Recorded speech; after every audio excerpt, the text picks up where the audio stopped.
O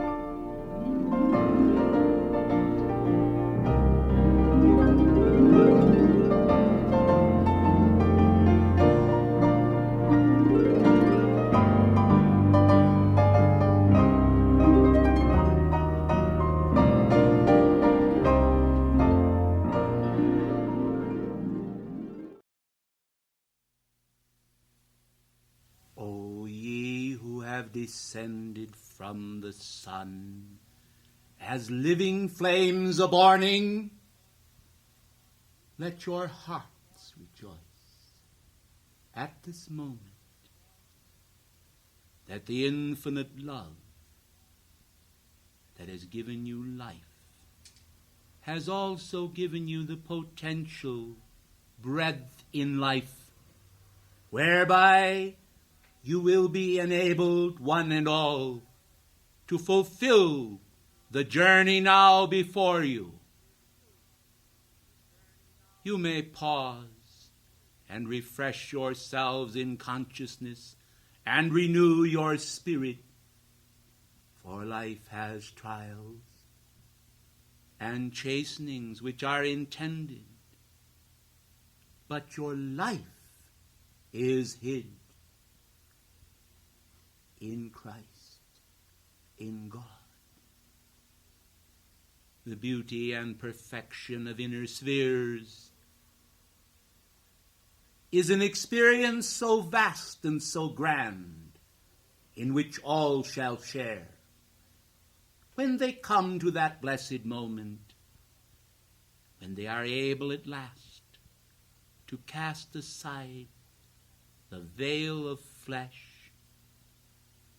the veil of the carnal mind, and those outer conditions which do not warrant their receiving the fullness of heavenly grace at this specific moment, if they are not ready to yield their total self to that divine grace, the grace of the universal, which gave them birth in the beginning. Oh, how great is the love of God! How infinite the passions of his wisdom, and the development and unfoldment in mankind of those strengths to overcome temptations. For the valor of God is beyond finite capacity. It is a spiritual afflatus, a radiation of hope to all who receive it. And there are many here who hunger and thirst after righteousness. That they may be filled is our prayer. And we say this with the passion of the divine. He whom men call Father, who in reality, Abba, Father, is the Holy One of Israel, the God of the whole earth, he who established the pinnacles and foundations of initiation. The stabilization of the heart of man is the work of God, but it is performed perforce by many facilities and universal services of which many know not. Men are concerned with the cup rather than the liquid light of universal purpose, that they may receive from that cup the sacred vessel, the vessel made sacred by the light that is within. Do each of you not stand by the grace and love of your own Master, God presence? Well, beloved ones, will you understand then that the grace of God is the power that is catalytic, that will produce the miracle of the vibrant spark of divine will, functional in all and establishing in all. The kingdom of God is a tiny mustard seed that shall grow and flourish until even the birds of the air shall come and nest in the branches thereof. For locked in the concept of universal expansion is the divine life, the abundant life. I am come, that ye might have life, and that more abundantly. How beautiful upon the mountains are the feet of them who preach the gospel of peace and bring glad tidings of good things to all people. I am Maitreya, initiator to the veiled soul within each one of you. For the soul, as the clouds of the sky cover the sun, does from time to time prove itself to play hide and seek with men. Bear in mind, beloved ones, and I speak the words of wisdom's counsel, bear in mind that many of you have gone out and linked yourselves throughout the ages with your own will, a will that has proved sovereign in your lives, that has directed you from time to time to walk even in the way of whimsy and deny you the power and beauty, the glory and joy of the kingdom. The time of summoning is ever at hand through the process of initiation. For by the fires of initiation is the soul of man kindled and all ablaze with hope and glory. Yet the dark specter of mankind's returning karma comes then for redemption when the light of the soul is kindled, because at that hour the sustaining, mounting momentum of universal radiance and hope is able to meet the needs of each soul.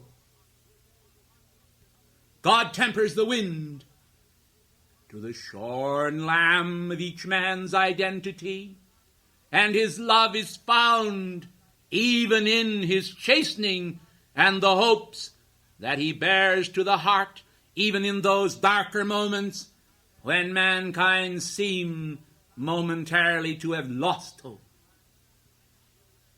I have observed through the years, through the centuries, and through the eternal sky, a vision of each one of you. Some may say, your work is the work of dealing with the masters. May I say that albeit afar off, the little flowers also bloom upon the sky periphery of the being of all. May I say that no one is out of sight, for no one is without the linear scope of measurement. And all are measured, and all are judged, and all are given experience, and all are given opportunity, and all are given the cup of joy. And all may feel those self-same experiences that were the happenings in the life of the masters throughout the ages. For God is born in the most humble as in the great of the world. And who are the great of the world? But those whom God has blessed, saying, come up higher, and I will raise you into light. For I am manifest in you all. Veiled in your flesh I stand. Veiled in your consciousness I am. I am yours to command. When ye command aright, For righteousness covers the earth, and righteousness is the robe of God. The pure white robe you wear at inner levels if you will. The robe you may esteem, the robe you may gather to your heart with these fervent applications that invoke from the heart of God for all mankind grace and hope and love, vibrating not in the level of human consciousness or in the dark miasma of mankind's being, but vibrating because the universal spirit of love and the laws of life and light are resident within you, for you have invoked it. If you do not invoke it, although it is there, you may not move in it, nor even perceive it. When Christ declared long ago in Palestine, "Ye are full of dead men's bones," it was a witness to the calumny of the carnal mind. Those who are wise will understand then that those dark spirits cast down to the earth long ago have ever sought, through economics, through education, and through political manipulation, to stimulate mankind toward dark deeds and doings. Those who would place religion into the rubble pile are those who do not understand that true religion of the heart, which makes its own specific application to the deity and passes through the chain of cosmic initiations which are already unfolded in the trackless air as the magnificent pathway that mankind can find and thereby resolve a host of human difficulties, raising himself literally by his own bootstraps at the same time that he is tethered to the infinite love of God through the crystal cord and his personal contact with the angelic host, so near to the heart of God. Mankind fears that they may believe a lie and be damned. And yet so it has been said. But let all understand that the truth is the Christ of being, not a jumble of words or a heap of concepts. The truth, the Christ of your being, is the light. And the light is above and beyond all words. It is a vibratory quality which you may hold within the chalice of your being and recognize the passions of God. Hence I take you and charge you this night in the name of the Lord God of hosts into that spirit of high regard for his being. Come with me a moment into the light and consider yourselves no longer embodied in form. Free spirits, immortal and blessed, you stand then beholding through the eye of God all the pains of the world. Then stop to realize that the true meaning behind the monadic expression of yourselves, each one, is the star of your own manifestation of the universal light, eternally lovely. The star of your being, the star of the nativity of your being, this is the star of initiation that opens unto you a new world full of hope and the drama that is unfolded as the curtain of the universe swings wide and reveals to you those white wings of hope that will bear you high, and in the bearing will release to you unprecedented power to overcome all things and stand in the temple of the living God as one who is devoted to his purposes upon earth. As above, so below. The Hermetic axiom has well established itself not only in the Egyptian civilization, but throughout all of those civilizations that manifested in the Fertile Crescent and were then carried throughout the earth by the command of the Christ. Go ye into all the world and preach the gospel unto every creature. All creatures, great and small, were able to summon those concepts of divine hope and delight that are the summum bonum of each man's being, that will summon for him newness of life and newness of hope. Will ye this night then, not by the will of man, not by the established will of man, but by the will of God, as a part and a parcel of your initiatory experiences, establish yourself in the will and the love of God to be an overcomer and a pillar in the temple of God? Do you realize the wondrous manifestation of the light of the nativity of Bethlehem's star shining now 2,000 years hence?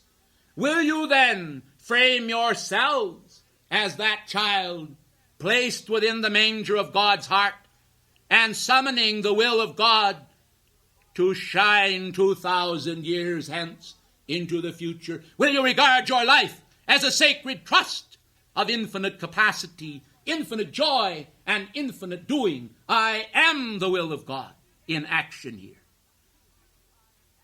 Will you see what the power and passion of universal love, harnessed to the divine will, can produce of a miracle sense within your minds, within your beings, within your bodies, within your life, and the chambers of the lives of all mankind?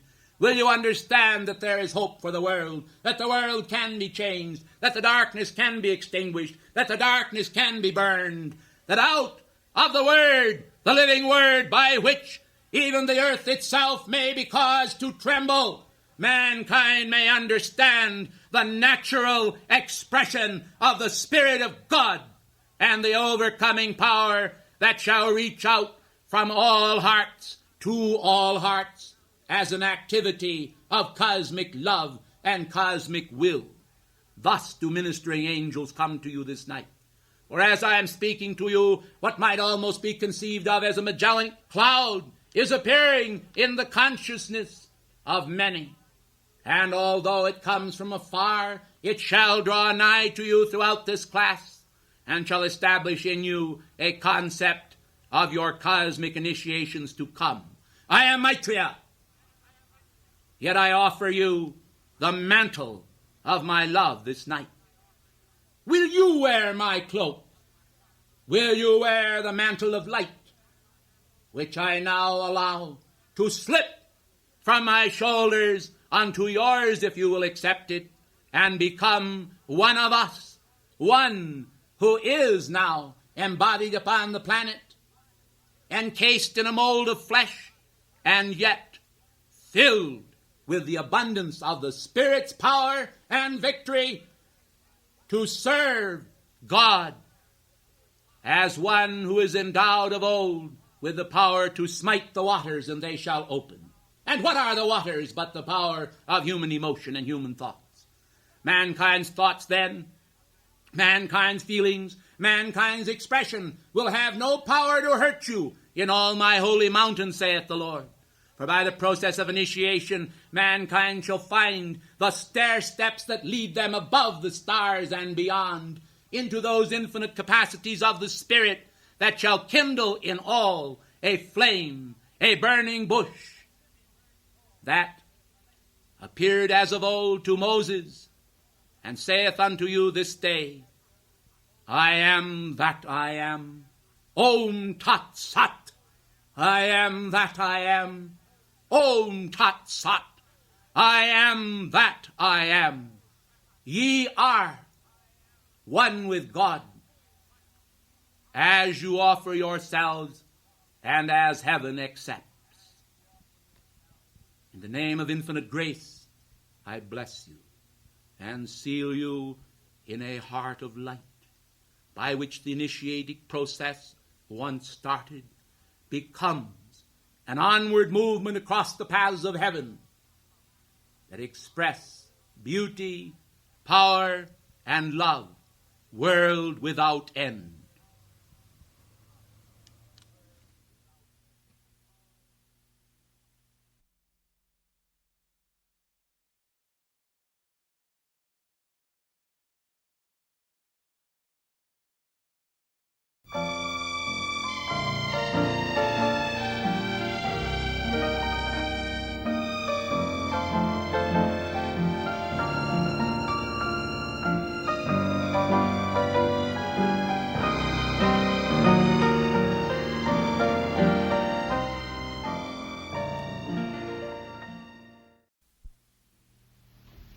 Lord Maitreya,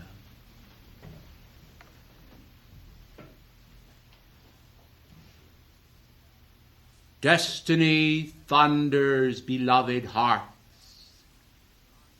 To each mind comes forth the recognition of purpose veiled as a thrust of deification, manifesting in form, but holding before the gaze of all the realm of God ideation. Divine action manifesting for all to all. Light shining in darkness, that darkness may comprehend and be born anew. Fresh from the mind of God, as an onward moving being, crowned with the crown of immortality. For life that at times holds so much frustration for the evolving monad is in reality a great testing ground where is born anew universal virtue, encapsulated momentarily in form, only to rise as the form is broken and the spirit itself in its magnificent thrust for reality is able to once again capture from the mind of God in action that which once was the whole life of each individual. When that individual in the unmanifest state was dwelling and awaiting its moment in what you have termed the limelight of human action, human selfhood, human thought, and human feeling.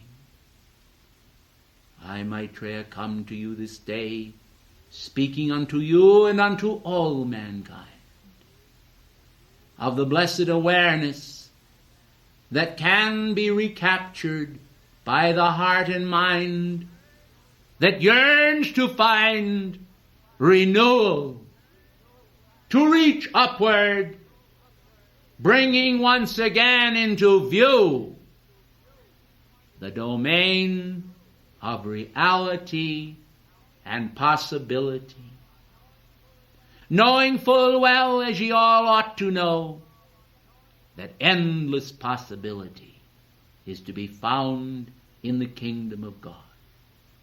The kingdom of heaven is a kingdom of abundance, a kingdom of understanding, and a kingdom of overcoming.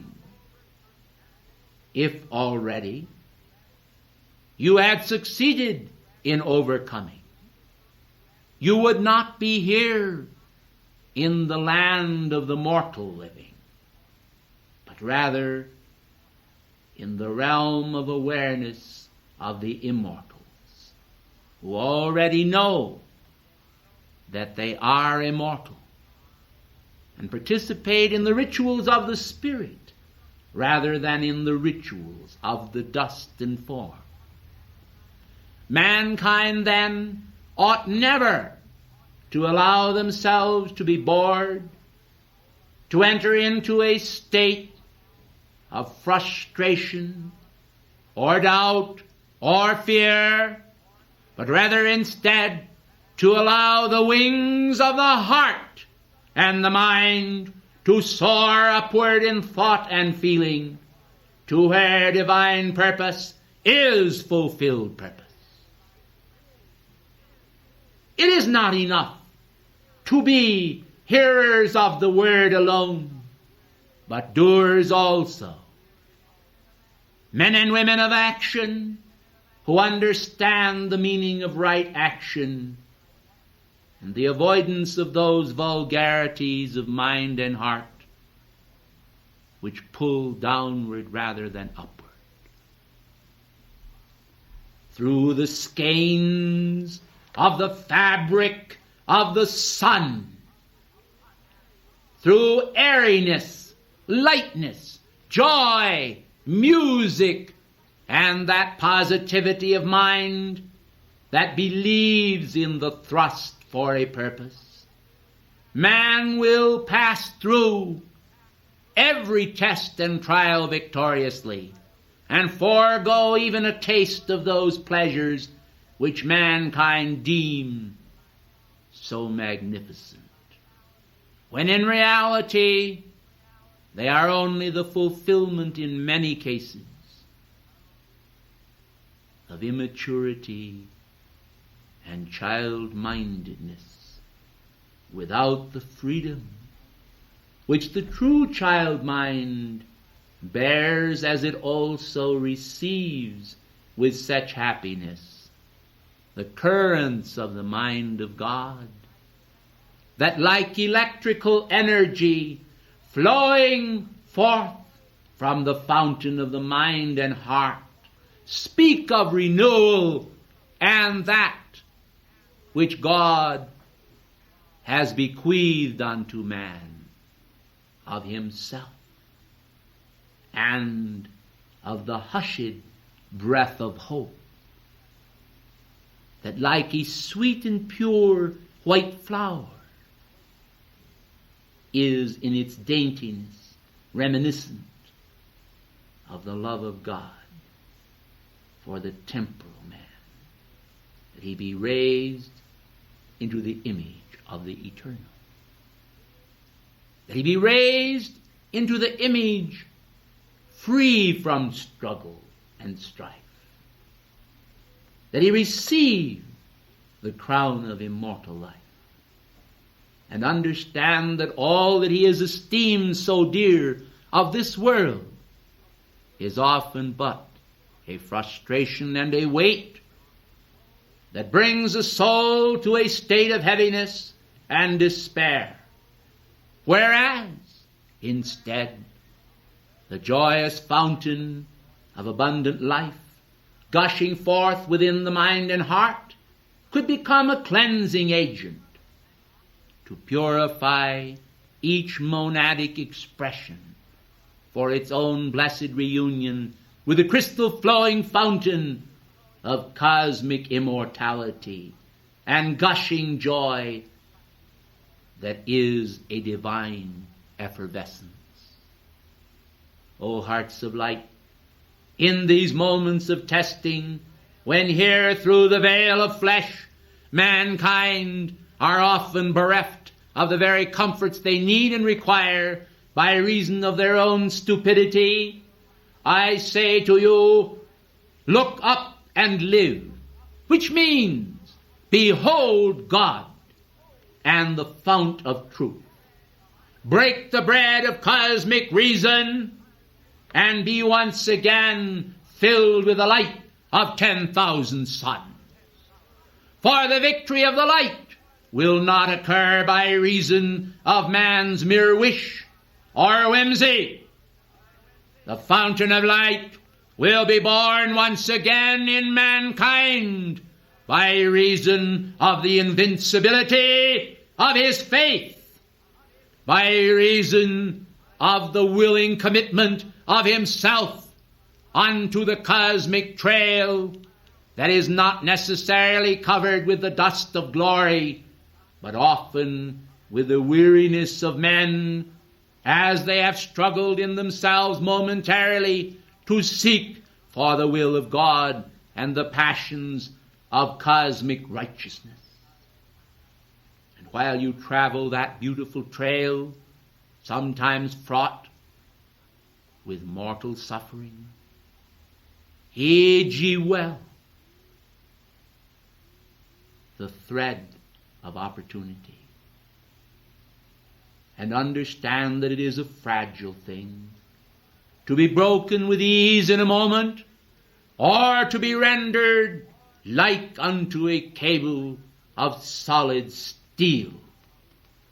For the steely white power of the cosmic light can gird your mind and heart unto God, and no man can take thy crown.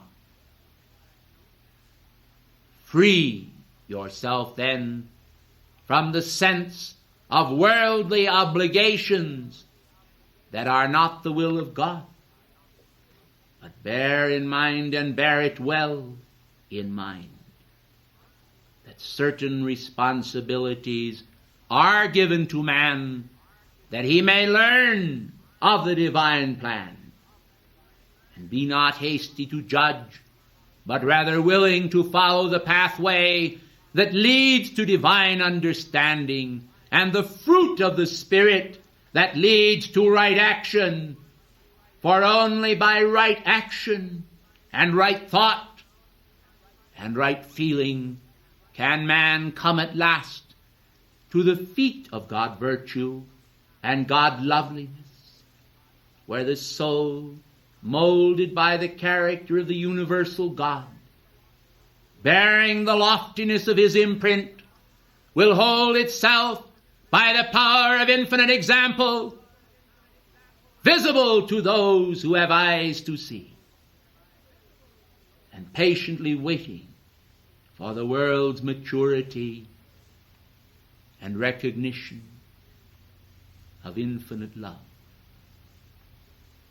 For by the thrust of God's love shall mankind be raised, and by the thrust of God's love shall mankind be praised.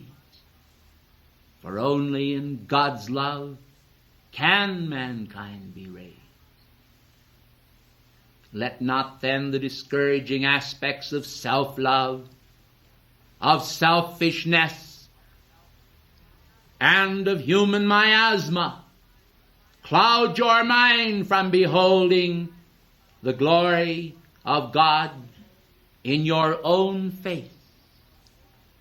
For as you raise yourself through the Christ consciousness into the domain of the divine image, those sacrifices which now seem to be sacrifices will melt in an instant by the fervent heat of your love, and will seem only as infinite joy. The bread of life requires breaking and dissemination, and many children of the Son require assimilation of the body of God, the bread of his substance, the cup of his spiritual conquest. Will ye drink of it? Then know that drink of it ye must, for none shall escape. And because none escape, none shall escape the glow ray of God. Therefore, the divine charisma will bless you all.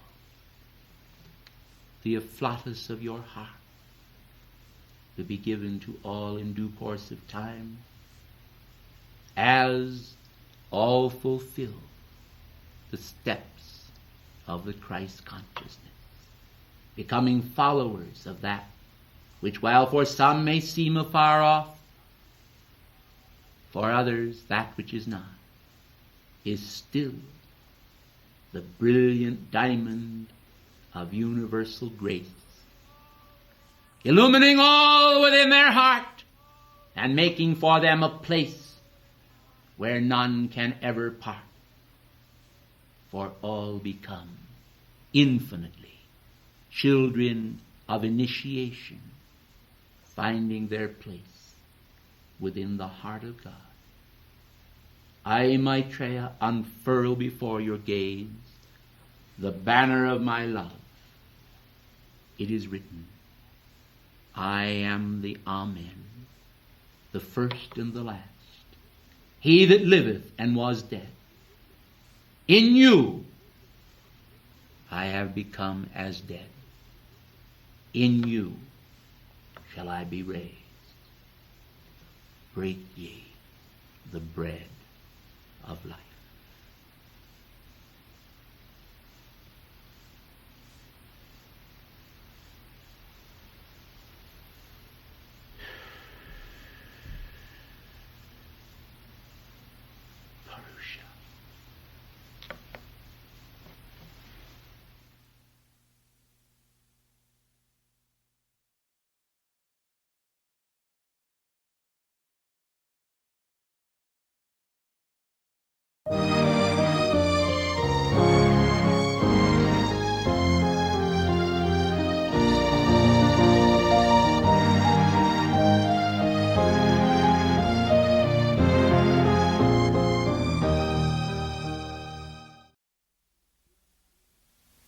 Stern indeed seems the great law, yet it is a rock of triumph to those who understand the reason behind the creation of all known laws, including those beloved ones which are not known by mankind, but still very much in evidence in the manifest control of the vital functions of nature, involving man and the entire cosmos. Be grateful, beloved ones, for the exactitude of the law,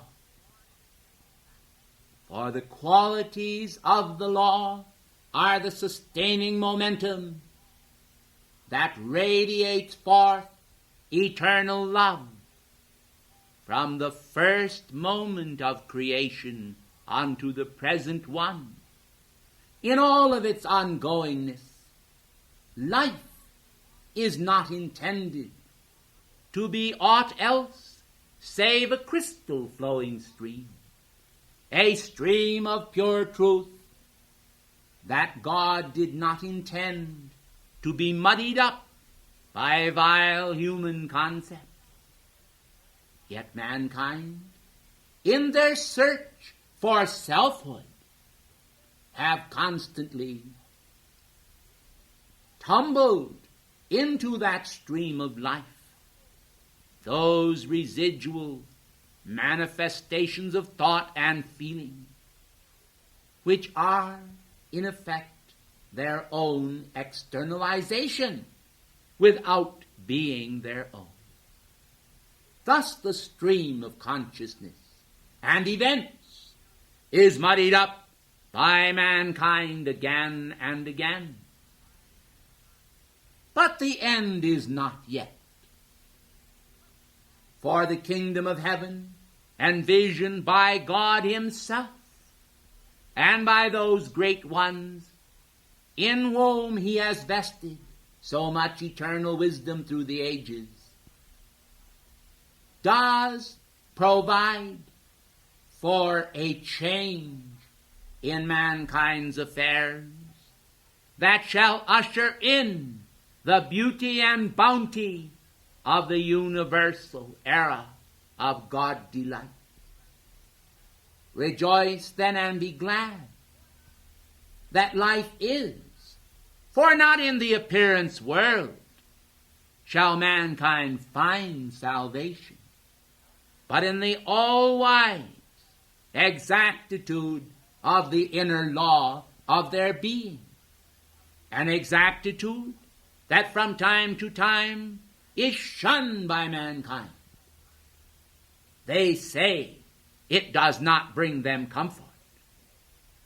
In reality, it brings them the greatest comfort of perfection. outer indulgences, beloved ones, do not produce the joys and reality of the kingdom. Instead, blight is born, and all manner of stirring up, whereby this and that faction of creation must, by reason of the misuse of these laws, be involved in constant conflict with other parts of life. Conflict is within the individual, and thus is exuded from him. But when you find a man of peace, one whose impassioned search for truth involves recognition of the intent of the Godhead, you will find a man of peace, a woman of peace, dedicated to the realization by mankind of the great radiance of the Elohim of peace. The raging seas and torment that seizes mankind's mind and being, producing yet more torment, will never produce the fruit of holy joy. For holy joy is dependent upon a divine relation, the establishment of the fruit of the Spirit in the temple of men's lives, within the temple of their thoughts and their feelings, thoughts that are godlike, summoned from the fortress of truth, and ever living to cast no stone of stumbling before the gaze of any. I seek this day in recreating matrices of God beauty deep within your enfolding consciousness, to bring to you vital and living awareness of the promises of God that have never been broken. He has said, I will set the flame of my being within the heart of man, within the mind of man, and within his soul. I will kindle the spark of myself within his soul. I will be a living witness unto mankind. And these things are written in the tablets of Mem, from whence came the ancient words Mem-ori, or the power to recreate those godlike pillars that stood at the gateway to the temple of truth in bygone years. I am Pallas Athena.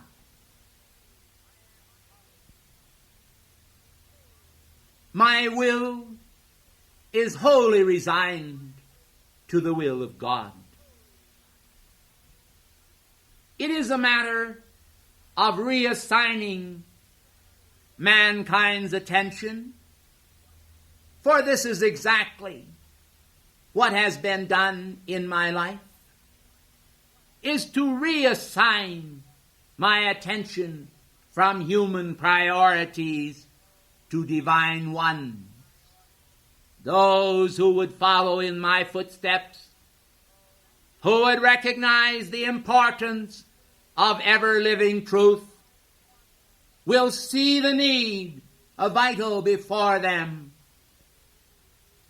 to coincide the fruit of their inner activities of thought and feeling with the cosmic loom of life, that their weavings be ungnarled or imperfect no longer, but instead weavings of virtue and holiness, weavings of Christ's righteousness, creating a domain of truth and joy unto all peoples. Thus shall the kingdom of God, now a-borning, be again the fabric of adorning, lifting hearts and minds of light to the strength that's in the right. For truth is born today, tonight, and fills each heart with all delight in God, the God of truth that stands before the whole earth. Ye are my witnesses, he has said. Are there greater witnesses than those that are found in the open doorway, revealing yourself as you are? And does not life provide, in its ongoingness and movement, for you to change into the purity of God in a moment, in the twinkling of an eye, when the last trump has sounded in human affairs, and the living truth of God stands a blazing witness to his radiance. This I am, this ye are.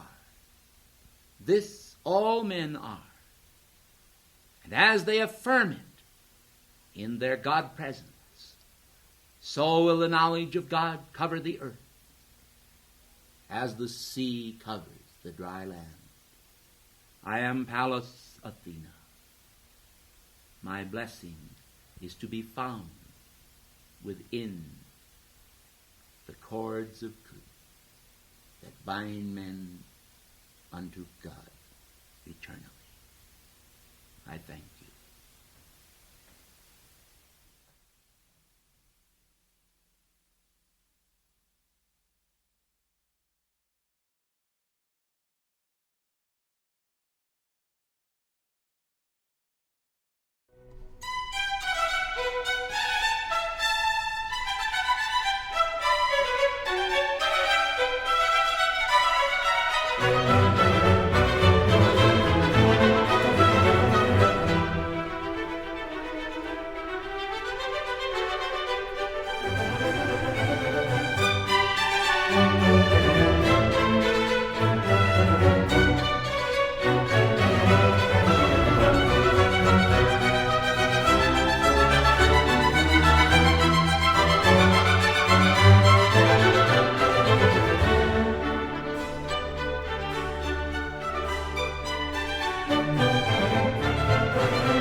Mankind of earth, I am come to you this day to establish in your blessed consciousness the success of the God design, to establish in your blessed consciousness the awareness of the raptures of life, of that cosmic element of enjoyment which fashions out of the threads of man's consciousness a magnificent tapestry of God delight, calculated to bring joy, peace, and love into the world mind and into the heart of all who love God. Be at peace, beloved ones. Be undisturbed by the actions of mankind in an outer sense, for so frequently they know not what they do. The ancient spiritual orders, established long ago, are comprised of those who are devoted to the service of God from an immortal level. These extend into the world order and domain the sword of the internal, eternal consciousness of God bliss and victory.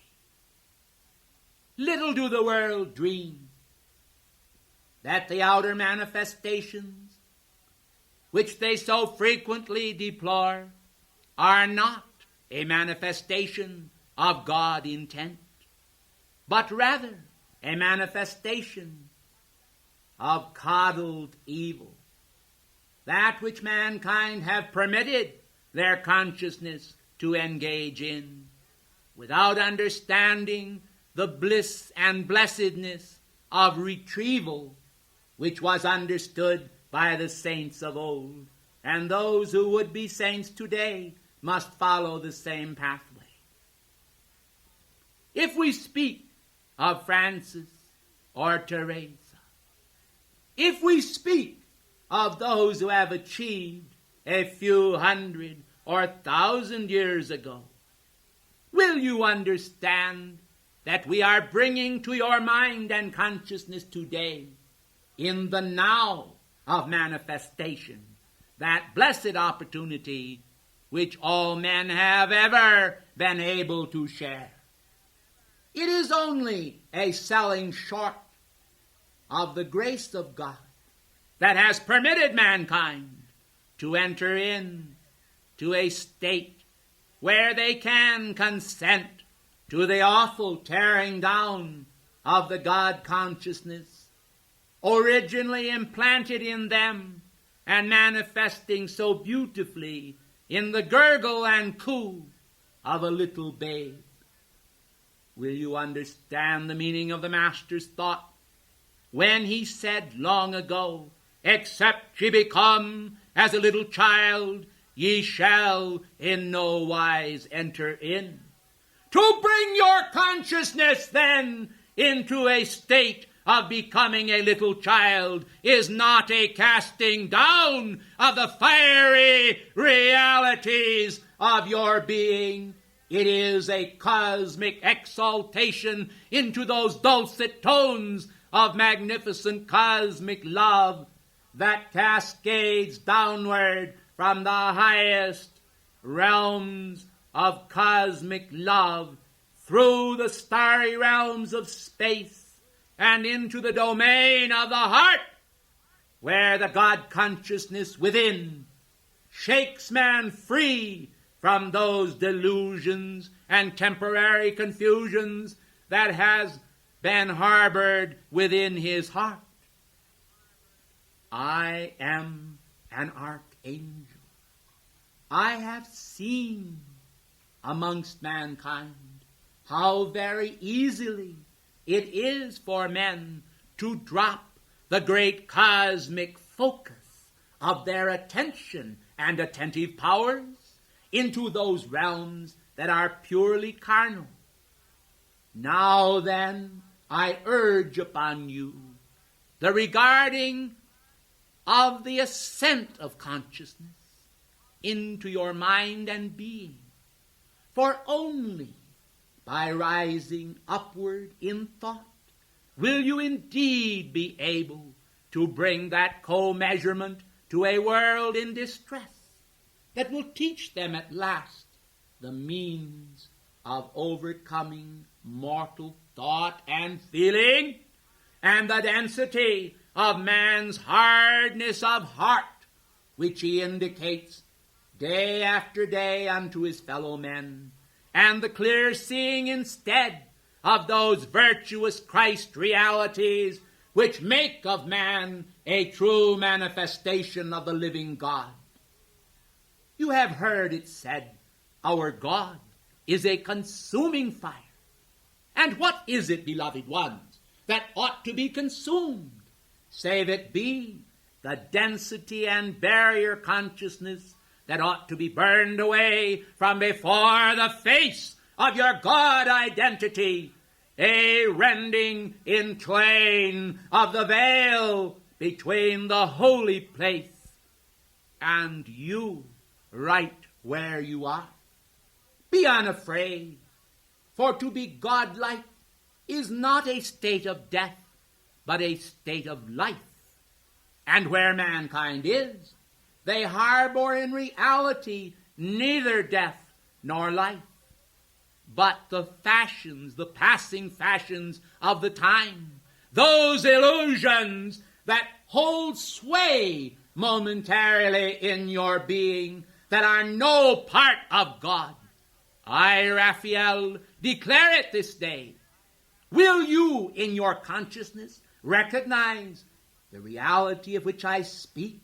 Will you understand that I speak only that I may raise you out of the thoughts that destroy and into the thoughts that create love, harmony, peace, purity, radiance, compassion, and the ultimate sense of flow between the heart of God and your blessed hearts.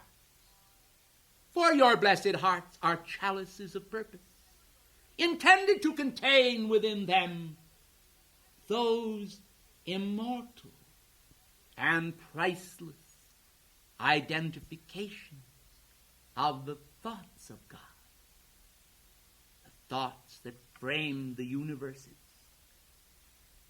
and fills all space with light where light is invoked.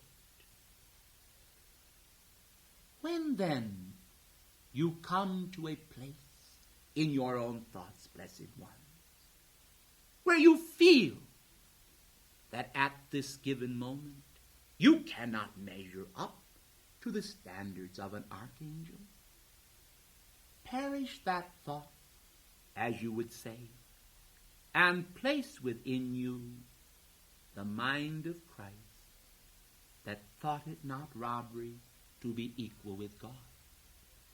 And made as we are, below the divine level, yet subject to his holy will, we live only to serve. And with this thought in our minds and hearts, we come to you this day, a renewal of the passions of divine peace may flow in your hearts. And out then into the realm where all mankind dwell.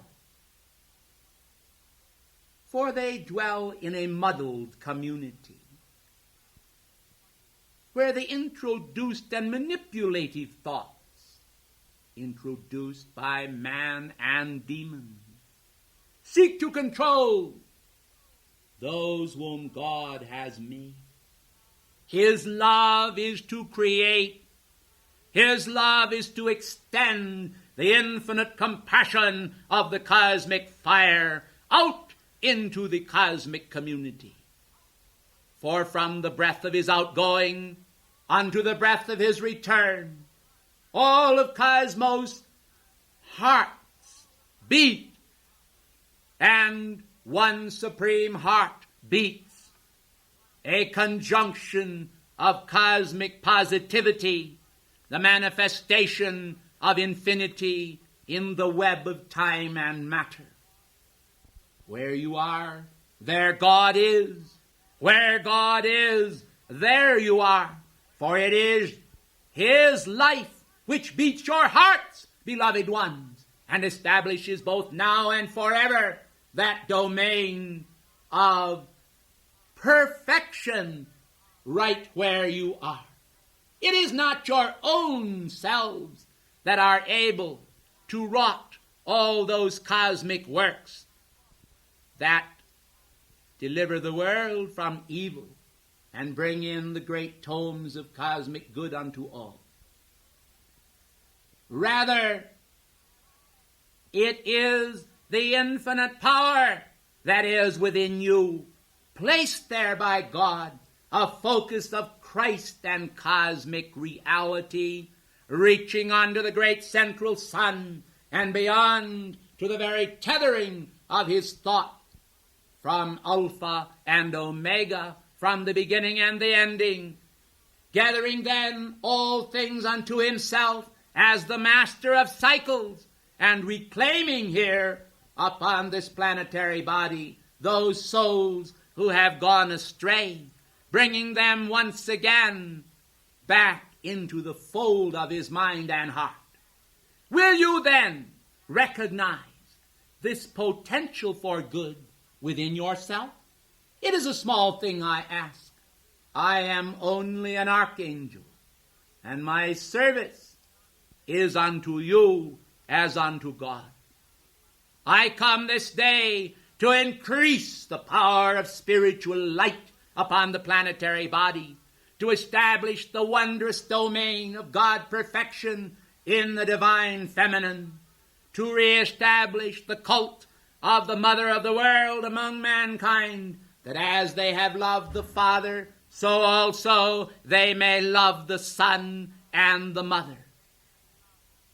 Do you understand how the sacredness of life parts you from all that is dank and dark, and reveals the great cosmic and mystical light of eternal perfection shining from beyond the span and skeins of matter, out of the domain of spirit, renewing the cup of joy and fruitfulness in ye all? For as men raise their consciousness up unto the God consciousness, the manifestation of their thoughts also takes place on lower levels of function, and mankind, born by the wind of the Holy Spirit, is raised into such passion of joy as he has not known before, and having tasted one small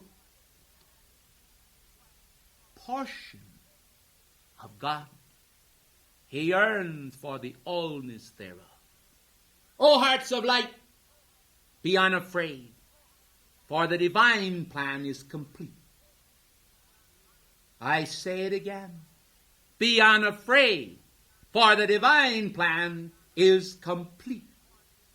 And in you, who will open your own hearts and minds to the great brilliance of the light from beyond all years and out of the domain of eternity and infinity in all of its perfection, will clearly perceive now ultimately, in the eternal now, the progress your souls will make in accepting the mantle of your cosmic authority, whereby you are no longer puppets of man's will or even of the will of demons, but instead are children of the sun shining in all its splendor.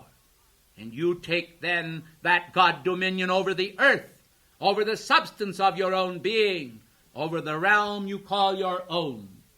And as good stewards of the mysteries of God, you find yourselves moment by moment coming closer to that ineffable sweetness of the love of God, which you then can perceive in all those whom he has created and endowed with his love, that they may learn to live together beneath the sun upon the face of the whole wide earth, as children of the heavenly hosts, children of the light, children of God's love, those in whom the balm of heaven is indeed an unguent of perfection that heals all wounds, that brings to mankind freedom from all covetousness, and makes him aware of the abundance conveyed unto men by beloved Mary,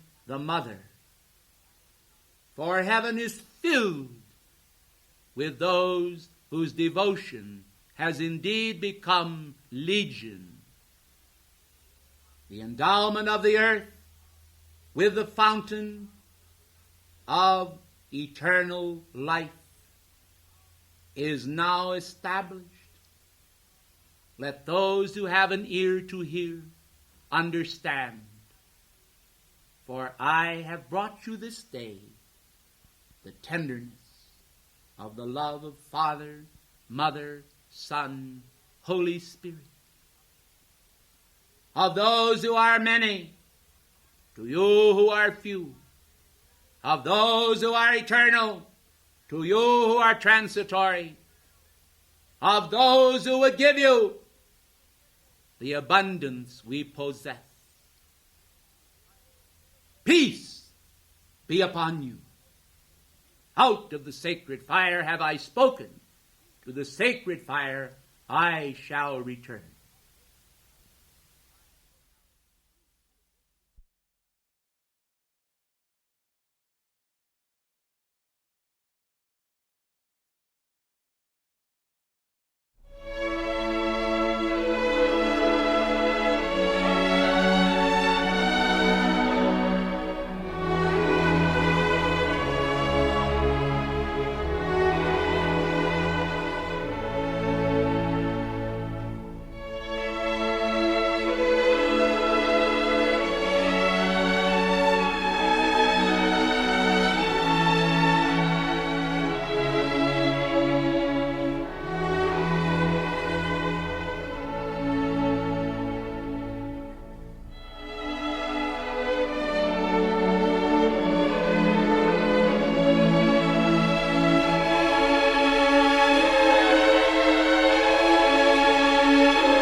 O ye who are the chosen of God, you who can accept the fiat of your calling, you who can create in your consciousness that vital awareness that the eternal Father, the eternal God, planned for each of you and for all mankind who will accept it, the fruit of spiritual regeneration.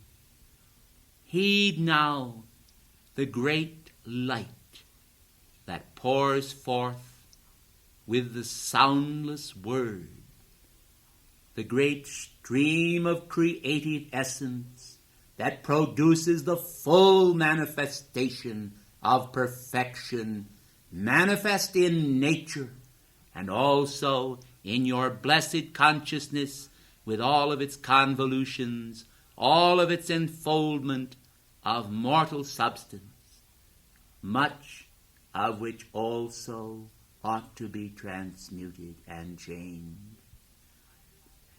Understand the fiery destiny of life which gave you birth, and with your birth the very marvelous opportunity of rekindling those cosmic cycles which are apportioned to you within your soul as the fruit of the Spirit, the eternal gift of God, which comes to each of you with the first moment of the indrawing breath of life, the pneuma of heaven released to you as God breathed into you the breath of life. Understand this emanation. Recognize that the stream that flows forth, the creative stream that produces the essence of all things, is the pure light, the crystal stream that flows forth as the Christ emanation from the heart of God. It is not difficult for you to envision this stream, because it is a stream that possesses all qualities of God. The quality of peace flows from the Eden of God. The quality of fruitfulness flows beside the stream, as both flowers and trees, stretching forth into the blue and releasing the freshness of the springtide and the joy of immortality and the path that leads onward until at last the golden sun of illumination joins also the sun of power and the sun of love. Three beautiful, luminous orbs of cosmic radiance, the magnified threefold flame placed within the heart of all mankind.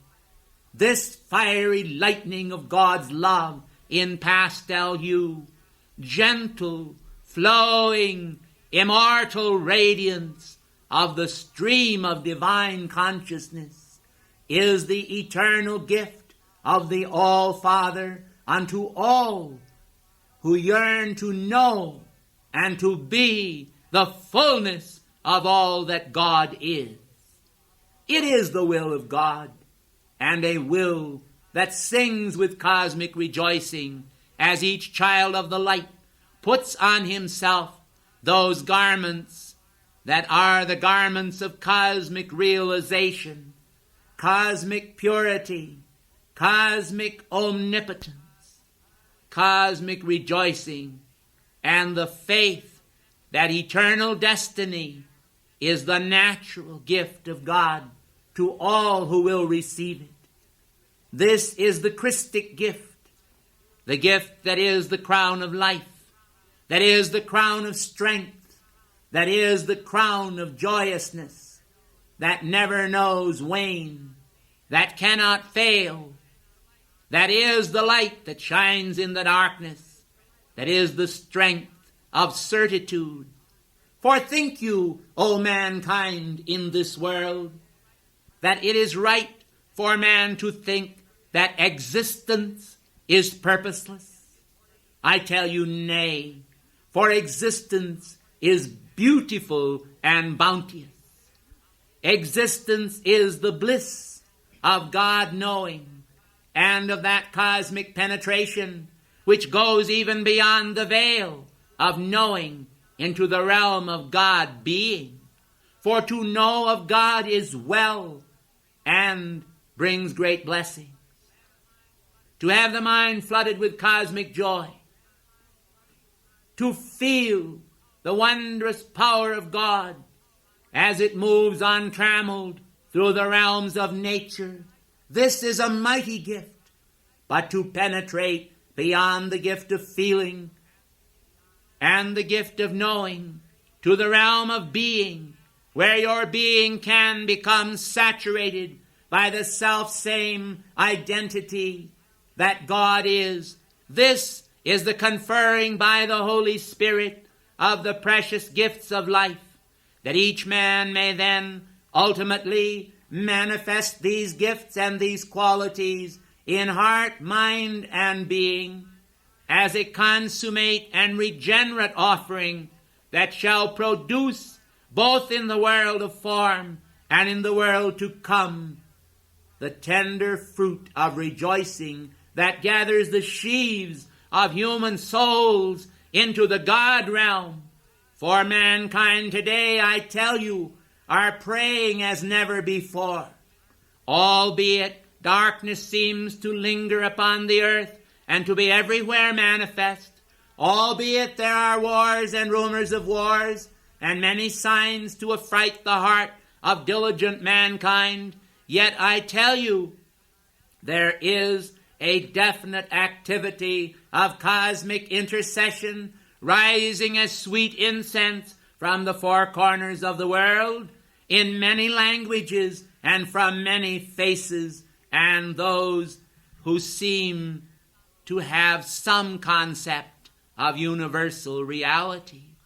These call constantly unto God for relief, and the prayer has risen up, the intercession has been heard, and God has sent unto mankind today the Archangel Gabriel with this cosmic announcement that the divine man-child must be born once again in human hearts, and that the immaculate concept must be deposited in the world order as a beautiful cosmic matrix, which shall come first unto womankind, that they may understand the ritual of the immaculate concept, and then shall also be given unto mankind, that both women and men may together rejoice in the immaculate concept, which, when held in consciousness by mankind, will produce the miracle of the cosmic Christ fruit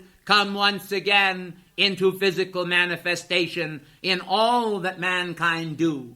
For every act, precious children of the light, is a creative one.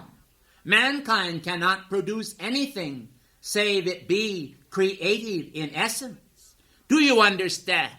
It is not just the procreation of children, but also every act that mankind do unto one another can become an immaculate act, clothed upon with a gift of immortal grace and cosmic knowing, the fruit of the Spirit and the rejoicing of cosmic certitude. For the joy of God is inherent within you. The joy of God is a natural cosmic offering, a natural cosmic grace, a natural cosmic bestowal, which mankind must bask in. They must recognize, they must learn, and they must be a part of.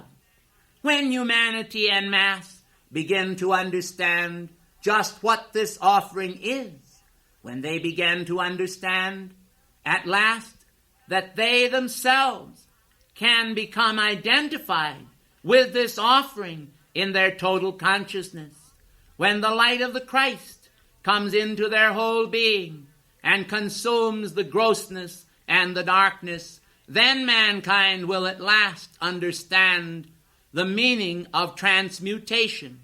The transmutative fires of love will completely engulf them, and they will bring about those changes in consciousness and awareness which produce the fruit of God upon the loom of current life. Then mankind will relax and rejoice. They will no longer have this tenseness in their feeling that permits them to do harsh things unto one another and to do harsh things unto the deity.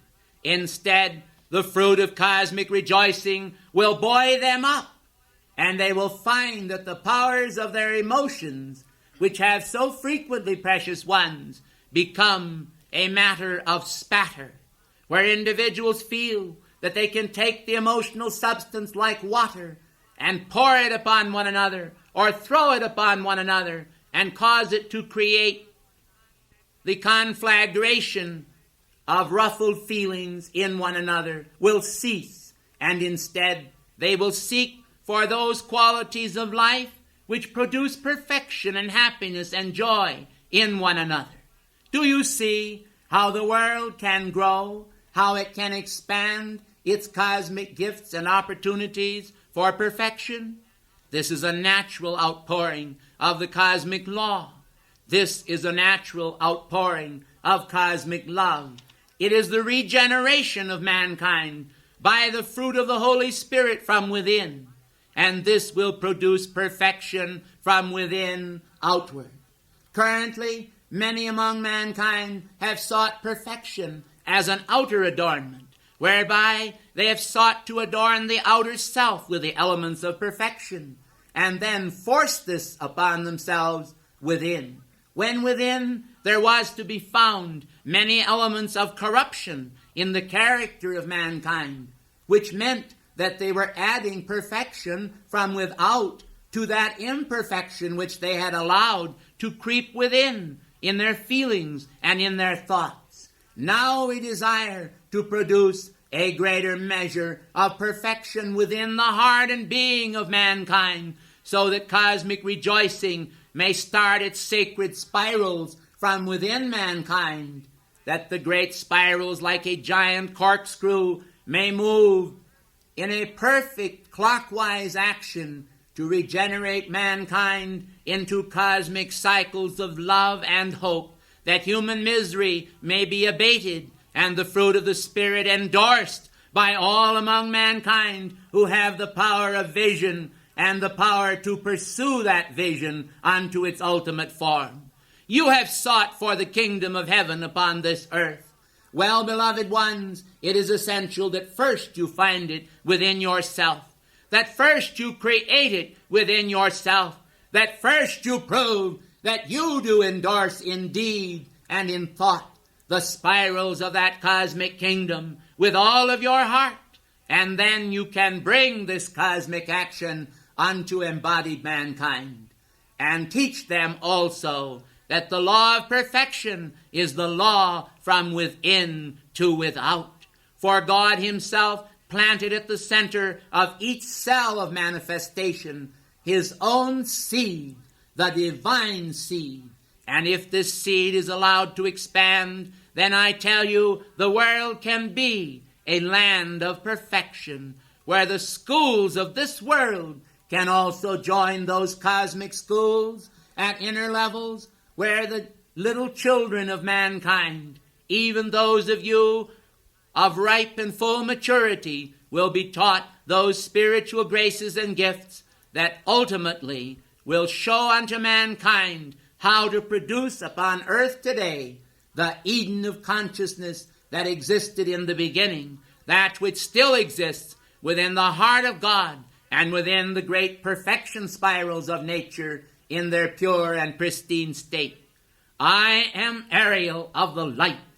I am Ariel who rejoices that we can bring the greatness, the understanding, and the compassion of a divine apostleship unto mankind, that they can see that in following the ancient spirals of those cosmic masters and followers of the Christ that existed long ago, they also will produce in this age the fruit of the Spirit with its ripeness, its maturity, its comprehension, its full and total grasp of all that God really is.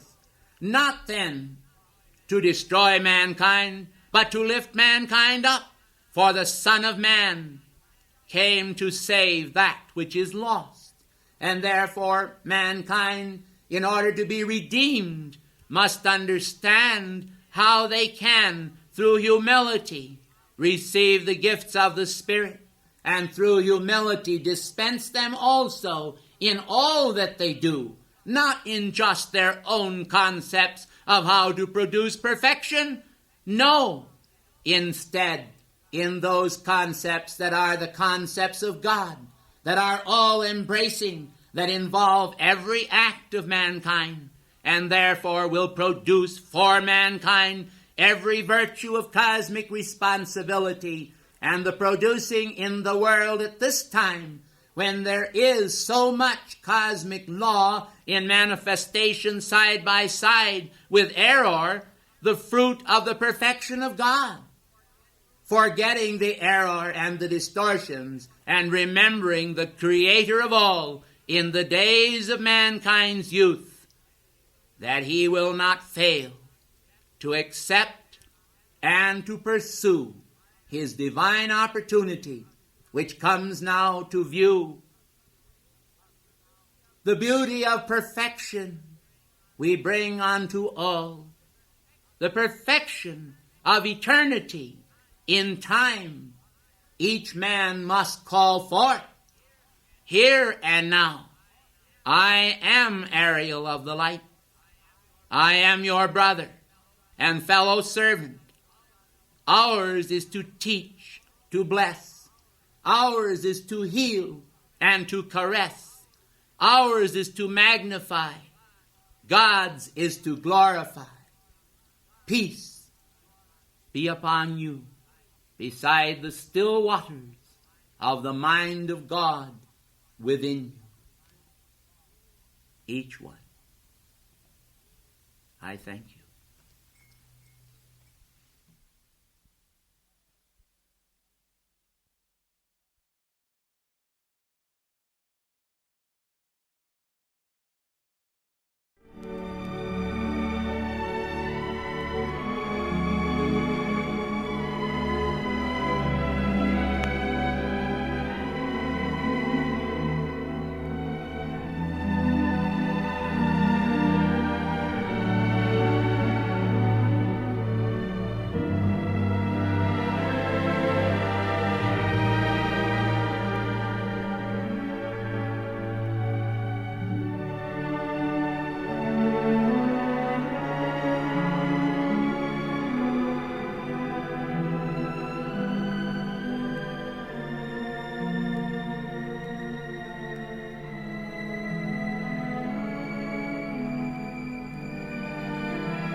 May the eternal peace be with you. The infinite compassion of God's care for you, radiantly expressed in that certain knowing upon the altar of your heart, that cherishes even the moments of chastisement, when it is correctly understood as raising the consciousness of mankind Godward, raising the consciousness of mankind into that perfect peace that consumes the errors of the mind and feeling, that anchors in the soul the certitude that cannot be moved. Beloved ones, it is needful that all should understand the different spiritual moods which at various times in men's lives do produce a certain activity born of necessity. If men were always consumed by zealousness, would it be a Christ balance? If they were always consumed by aspects of peace, would it be a Christ balance? The Master, Jesus, said, I am come not to send peace upon earth, but a sword. Yet he was called the Prince of Peace. The differences in moods which individuals have from time to time enable them to travel in the circuit of cosmic God feelings. The manifestation of spiritual virtues is inherent within these feelings when they are tethered to your God presence and manifest in you by reason of your own innate, inward, cosmic Christ perception. The glow upon the altar of the heart the fires that blaze there in order to consume the dross. For the purposes of man's evolvement are being made manifest. There is a purpose to each life, and that purpose, though it be hidden momentarily at times from the minds of men, is a solemn and beautiful purpose, one of such radiant intensity as, when it is revealed, to cause men to pursue it above all else. Yet there are moments when the vision of the purposes of life seem opaque by circumstances. In those moments, we urge upon you all the marking of time according to a cosmic beat, the recognition that the eternal heartbeat of tomorrow is ever blazing within you today. For all of your future stems from the pedestal of the present, the eternal now of perception, the realization that the extension of all that occurred yesterday, of all that will occur tomorrow, is to be found in the being that now dwells in the tabernacle of the present. Yet the present will one day be found to be a pavilion of infinity. This is raised before your gaze, that you might perceive both the manifold purposes of life and the unified purposes of life. The unified purposes of life are your goal. The manifold purposes of life are often the means of getting there. Will you understand the practicality of the law that always blesses each individual according to their own faith? The content of the seed of heart and mind are so important because these blessed contents are able to magnetize and draw a greater love from the Father that will sustain you because you have loved after His kind rather than the pseudo-creation of your own mind. Truly it is needful that the sweetness of the Spirit shall occupy your perceptions, that you shall not always dwell according to harsh precepts in the swamplands of life, where a defense of your human person and ego is fulfilled as a manifestation of vanity. Instead, we envision for you that inward humility of soul and being, which does not mind or pay attention to those conditions which are less than the perfection of God. This may seem to be difficult as you envision it now, but remember, blessed ones, there was a time when you could not walk. There was a time when you could not creep. There was a time when, as a child, babe, you were not able to perceive as you did at a later time. The simple, ordinary events of your life are the components out of which are made all the wondrous patterns of the future. For even the God star is composed in effect of the varied components in their multifaceted and fractioned splendor that seem at times to gleam within the contents of the mind long before you have achieved your mastery. Little glimmers, we call them, intimations of the immortality of God that is already within the fruit of your soul ere it appear. For the fruit of your soul is often hidden to your own gaze, but will one day spring forth splendidly. The law that states so clearly, as you sow, so shall you reap, is one of cosmic dimension. The human intellect may spurn it as trite and ordinary.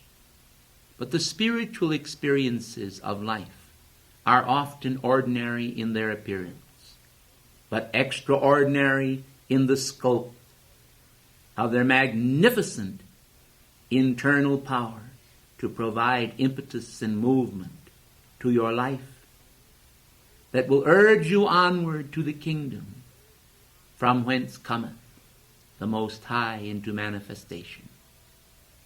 For the Most High God cometh also to the meek and lowly. Have ye not read,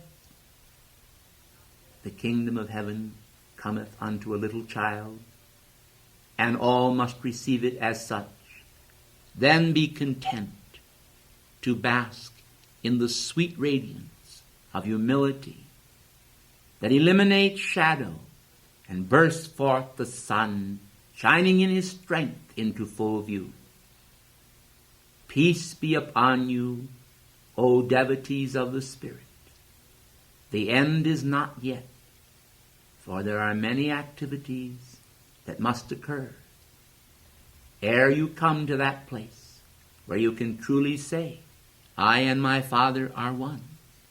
Yet to proclaim it is to proclaim the victory that will one day come to you as you pursue the spiritual path and know the words the Master spoke so well because you have made them your own. Lo, I am with you always, even unto the end of the world. Peace be upon you.